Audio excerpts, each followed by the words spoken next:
आज ही आमची विदर्भस्तरीय अधिवेशन आहे।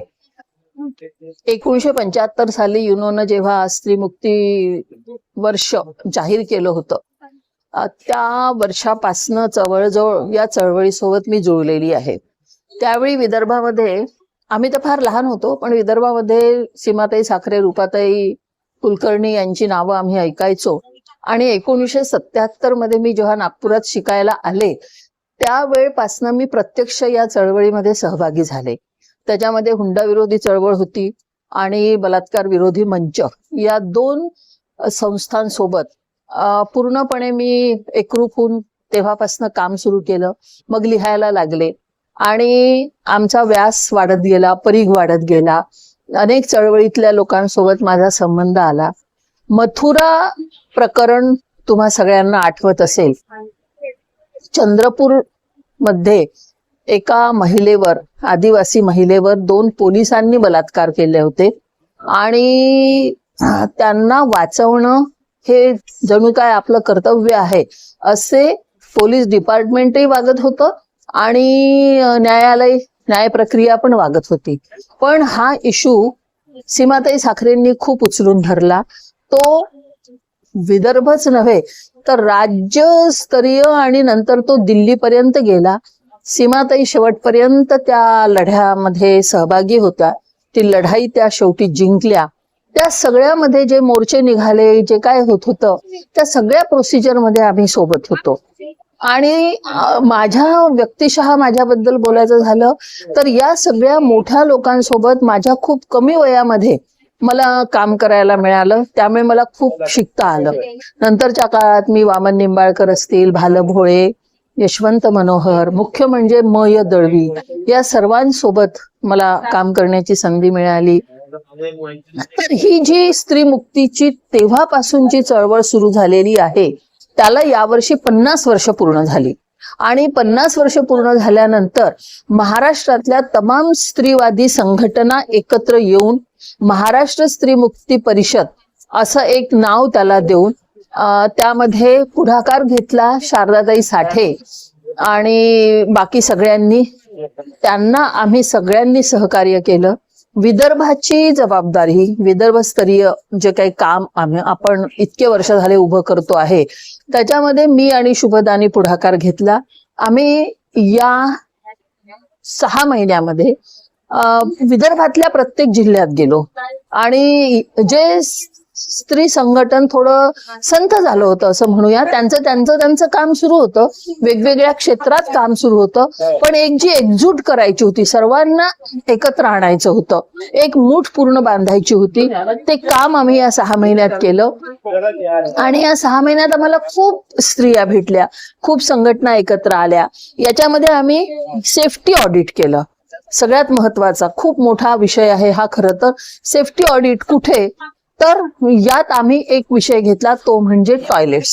सरकारी दवाखाने असतील, प्लॅटफॉर्म्स असतील, रेल्वे स्टेशन्स असतील, अशा विविध ठिकाणचे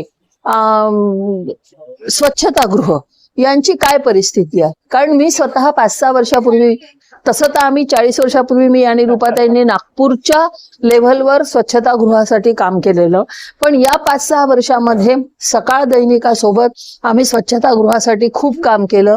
आणि नागपूरमध्ये जे काही स्वच्छतागृह होते त्याच्यात आमच्या प्रयत्नांनी 10 टॉयलेट्सची भर पडली। पण यामध्ये इतकी वाईट अवस्था शासकीय त्या स्वच्छतागृहांची आहे की कुठलीच स्त्री तिथे जाऊ शकत नाही, जाण्याच्या लायकीचं नाही। अनेक ठिकाणी दारं नाहीत, कुठे खिडक्या नाही, कुठे लाईट नाही। तर अनेक पद्धतीनं बारीक बारीक गोष्टी आम्ही यांची नोंद घेतली, फोटोग्राफ्स घेतले, लोकांसोबत चर्चा केल्या, तिथल्या पोलीस डिपार्टमेंटशी चर्चा केली, तिथली जी व्यवस्थापक मंडळी होती, जी स्वच्छता विभागाची मंडळी होती, अशा विविध लोकांसोबत आम्ही चर्चा केली आणि त्याचं एक ऑडिट पूर्ण राज्यस्तरावरचं, म्हणजे आम्ही हे विदर्भ स्तरावर सुरू केलं। त्याच्यामध्ये प्रत्येक संघटनेतल्या महिलांनी आम्हाला मदत केली। जिल्ह्यामध्ये, गावागावामध्ये ही बांधणी झाली। एका जिल्ह्याचं एक युनिट आम्ही केलं आणि त्यांना मग त्यांच्या काय म्हणू आपण तालुकास्तरीय जबाबदारी देत गेलो, त्याचा आम्ही रिव्ह्यू घेत गेलो आणि या सगळ्या कामामध्ये नागपूर लेव्हलवर आम्हाला, मी आणि शुभदाच्या सोबत यामिनी चौधरी आहे, निशा शेंडे, बैस मॅडम, आमची मृणाल बिहाड, सुनीता झाडे, मुख्य म्हणजे वंदना महात्मे यांनी खूप काम केलं. अशा अनेक महिलांनी काम केलं. त्यांनी त्यांच्या त्यांच्या गावामध्ये, नूतन माळविनी वर्धेमध्ये खूप चांगलं काम उभारलं आणि त्यांनी त्यांच्या त्यांच्या गावांमध्ये हे काम उभं केलं. तर अशा पद्धतीने हे काम झालेलं आहे. म्हणजे 50 वर्षापूर्वी स्त्रीमुक्तीच्या संदर्भामध्ये जे प्रश्न आम्ही मांडत होतो, जे मुद्दे आम्ही मांडत होतो, स्त्रियांची सुरक्षितता या विषयावर वारंवार बोलत होतो, हुंडाबळी होऊ नये, बलात्कार बंद झाले पाहिजे, विनयभंग होऊ नये, हे मुद्दे जे 50 वर्षापूर्वी आमच्या ज्येष्ठ मांडत होत्या, त्यांच्यानंतर आम्ही मांडले, तेच मुद्दे आम्हाला आजही मांडावे लागतात. ही या देशाची शोकांतिका आहे. मला आठवतं की मी 80-85 सालापासून जाहीर भाषणं देत होते. त्यावेळी मी काय सांगायचे की आपल्या देशामध्ये दर 114व्या मिनिटाला एक बलात्कार होतो. आज अशी शोकांतिका आहे की असं म्हणायची वेळ आलेली आहे की दर 14व्या सेकंदाला एक बलात्कार होतो. अजूनही म्हणजे कितीही सरकार म्हणत असेल हगणदारी मुक्त, हगणदारी मुक्त, पण आपला देश हगणदारी मुक्त झालेला नाही. एकही खेड हगणदारी मुक्त झालेले नाही. स्त्रियांची ही शोकांतिका आहे. श्रीमंतांचे प्रश्न वेगळे आहे, कार्यालयीन महिलांचे प्रश्न वेगळे आहे, पण हे बेसिक की बायांना संडासच नाही आहे, बाहेर गेल्यानंतर त्यांनी कुठे जावं हा एक वेगळा विषय आहे. पण मांग, मारोडी अशा ज्या महिला आहेत त्यांच्या झोपडपट्ट्यांमध्ये तर संडास नावाची गोष्टच नाही आहे. अजूनही ज्या देशामध्ये आज स्त्रिया बाहेर संडासाला जातात, टॉयलेटला जातात, त्या देशाची प्रगती झाली असं आपण कसं म्हणू शकतो?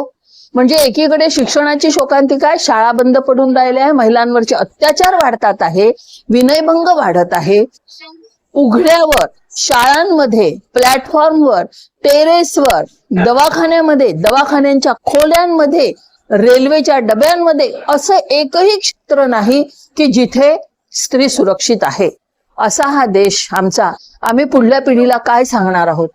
त्यामुळे आमच्या ज्येष्ठांनी आमच्यावर जी जबाबदारी सोपवली होती ती आम्ही इतके वर्ष पार पाडतो आहे. आमच्यापेक्षा जास्त जबाबदारी आता पुढल्या पिढीची आहे. म्हणजे मला जेव्हा माझ्या मुली लहान होत्या आणि मी काम करायला रात्रीच्या 8-8, 9-9 वाजेपर्यंत बाहेर राहायची, तरी माझ्या मुलींची मला काळजी नव्हती. माझ्या मुली घरात सुरक्षित आहे, शेजारी पाजारी आहेत, ही मला पूर्ण एक दिलासा देणारी गोष्ट होती. आज माझ्या नातीचा ऍटो जर का तिची शाळा 4 वाजता संपते, तो ऍटो जर 4:30 पर्यंत माझ्या दारात आला नाही तर मला धाकधूक सुरू होते की माझी नात आली नाही, माझी नात आली नाही, का उशीर झाला असेल, ती सुरक्षित. म्हणजे इतकी असुरक्षितता आज स्त्रियांच्या संदर्भात वाढलेली आहे.